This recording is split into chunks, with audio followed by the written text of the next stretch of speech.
Hello everyone, we will continue our infection, the next part of the infection. I am Dr. Sharad Deshmukh from SH Jaiswal College, Arjuni Morgaon. Today we are going to see the next part of the infection, that is related to the disease. So what is disease? Every time we say we are suffering from some disease, but we should know what is the disease. As far as disease is concerned, it is a disorder of structure or function in a human or animal, especially one that produces the specific symptoms or that affects a specific system or a location in the body, that is referred as the disease. So disease, you can understand, it is affecting a particular system or particular location in the body. So in this case, first we should know what are the types of the diseases, various types of the diseases.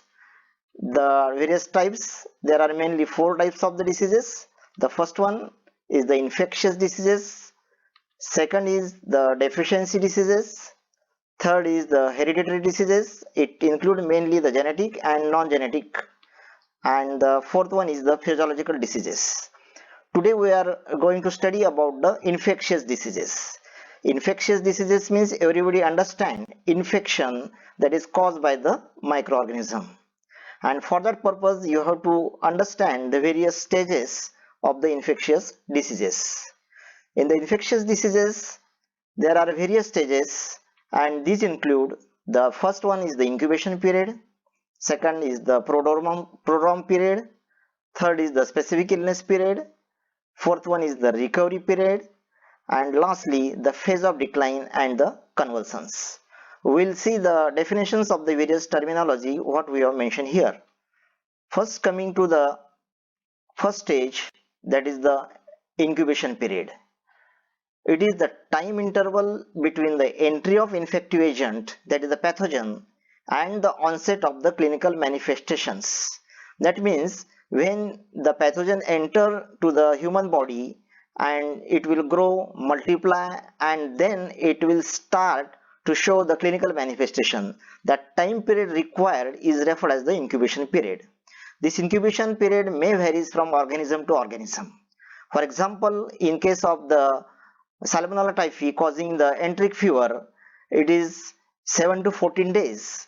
So when it enter into the body, it require at least 1 to 2 weeks to see the specific clinical manifestations. While in some cases, for example, in Clostridium botulinum, that is causing the food poisoning, it is very less one. It is about the 12 hours to 36 hours. And that's why the incubation period, it can vary from organism to organism. The next stage is the prodromal phase. So prodromal phase means the time period during which only non-specific symptoms of the disease occur. So you can feel, if the person suffering from the disease, he will feel some symptoms, like in enteric fever he will feel the feverish one. That is one of the prodromal phase which is seen in case of the enteric fever. While the specific illness period, next one, the time during which the characteristic features of the disease occur. So particular disease having the characteristic features, and that is seen in this period, that is referred as the specific illness period. The best example is in the enteric fever, that is the step ladder fever, that is seen in a person which is suffering from the enteric fever, because the total period of the enteric fever is about 1 to 4 weeks, and he may feel this fatigue and the other characters, and particularly the step ladder fever. The next stage is the recovery period. The recovery period, name itself suggests, the period during which the characteristic features of the disease start disappearing. That means person suffering from enteric fever, now the fever will be abolished. It may not have the fever every day. That start shows the recovery of the person from the particular disease. That is, the characteristic feature of the disease start disappearing. The next phase of the disease, or next stage of the disease, that is the phase of decline and convulsions.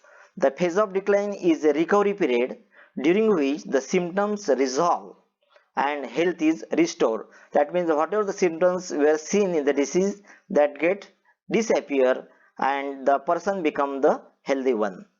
While we are also using the term convalescence, the time spent recovering from an illness.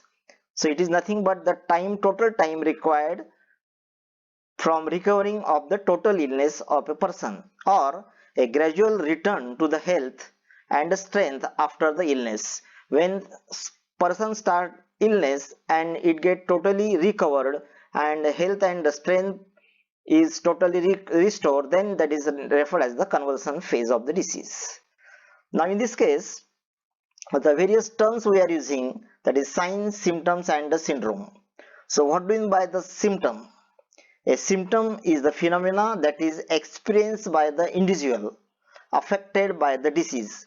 So you can hearly properly, you must have the differentiation between the sign and the symptoms.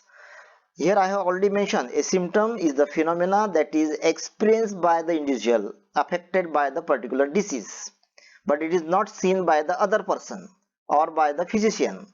Best example is the anxiety, pain and fatigue are all symptoms. For example, anxiety, it cannot be experienced by the other person or the physician, or the pain in the abdomen, that cannot be experienced by the physician, that is experienced by the person who is suffering from the disease, and these are referred as the symptoms.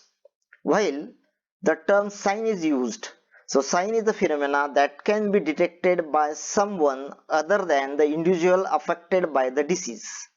For example, bloody nose is a sign of the injured blood vessel in the nose that can be detected by a doctor. So it is seen externally, it is not only experienced by the person, it is seen.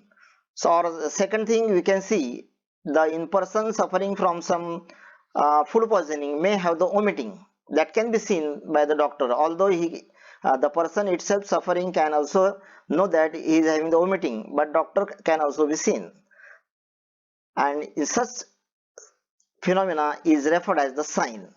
So simply a symptom is any subjective evidence of the disease, while sign is an objective evidence of a disease. In the simple way you can understand this term symptoms and the signs. So I think you might have understood that what is the sign and what is the symptom.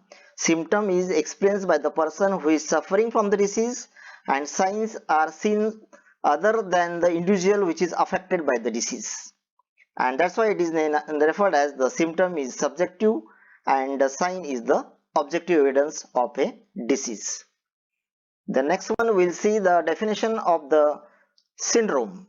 We already mentioned a group of symptoms which consistently occur together, or it may be referred as a set of medical signs and symptoms that are correlated with each other and often with a particular disease or a disorder, that is referred as the syndrome.